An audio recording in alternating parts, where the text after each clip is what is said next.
वसंत पंचमी की पावन कथा। बहुत समय पहले की बात है, जब यह सृष्टि नई नई बनी थी। चारों ओर पर्वत थे, नदियां थीं, वन थे। लेकिन फिर भी संसार में कुछ अधूरा था। लोग बोल तो सकते थे, पर उनके शब्दों में मधुरता नहीं थी।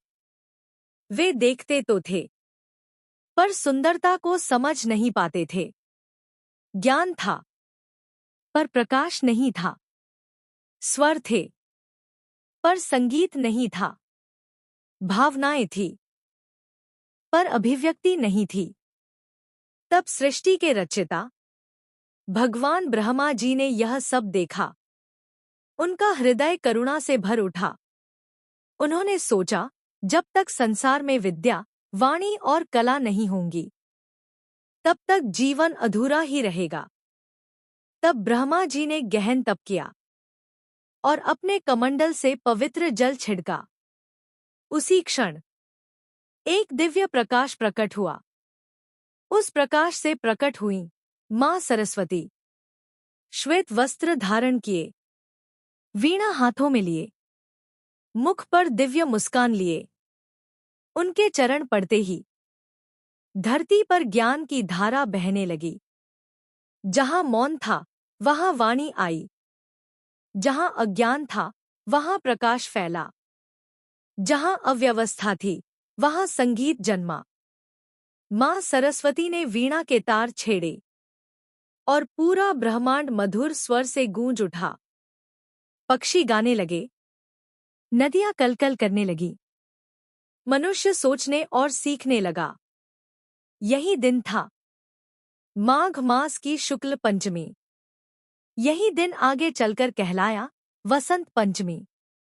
उसी समय धरती पर भी बदलाव होने लगा। ठंडी विदा लेने लगी। पेड़ों पर नई कोपलें फूटने लगी।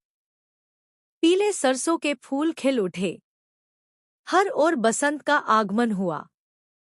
प्रकृति भी मां सरस्वती के स्वागत में अपने सबसे सुंदर रंग बिखेरने लगी।